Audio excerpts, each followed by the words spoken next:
बातमी नाशिकमधून। नाशिक लोकसभेच्या जागेवरून महायुतीत नवा सामना रंगलाय। नाशिकची जागा शिंदेंच्या शिवसेनेची आहे, मात्र त्यांनी एक जागा कमी घेण्याचं मान्य केलं तर बरं होईल असं वक्तव्य प्रफुल्ल पटेल यांनी केलंय। तर दुसरीकडे शिंदेंनी सगळ्या जागा सोडण्याचं मान्य केलं का असा प्रतिसवाल संजय शिरसाटांनी व्यक्त केला। तर आमच्या जागा आम्हाला पाहिजेत असं देखील संजय शिरसाट यांनी स्पष्ट केलं। त्यामुळे आता कुणाच्या वाटेला कोणती जागा येणार आणि कुठे नाराजी नाट्य रंगणार हे पाहणं महत्त्वाचं आहे।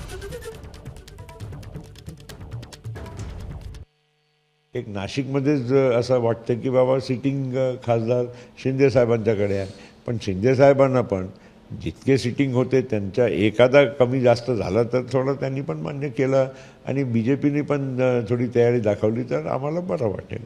आम्ही नक्कीच ही जागा मागतोय। कोणाला उभा करायचा हे आमच्या पक्षांतर्गतचा विषय आहे, त्यानंतरचा भाग आहे। पहिली जागा सुटली पाहिजे।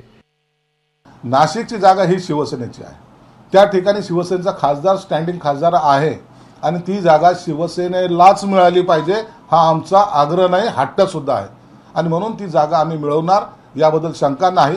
ही आता आमच्या सुद्धा प्रतिष्ठेचा प्रश्न झालेला आहे। अहो, शिंदे साहेबांनी काय सगळ्या जागा सोडायचं मान्य केलं काय? शिरूरची जागा तुम्हाला दिली ना। आता यामध्ये महायुतीमध्ये तिढा निर्माण होऊ नये म्हणून आम्ही स्पष्टपणे विनंती करतोय की जास्त आग्रह न करता जे आमच्या जागा आहेत ते आम्हाला लढवण्याचा अधिकार आहे आणि त्या जागा त्यांना आम्हाला मिळाल्या पाहिजेत ही आमची भूमिका आहे। ABP माझा, उघडा डोळे बघा नीट।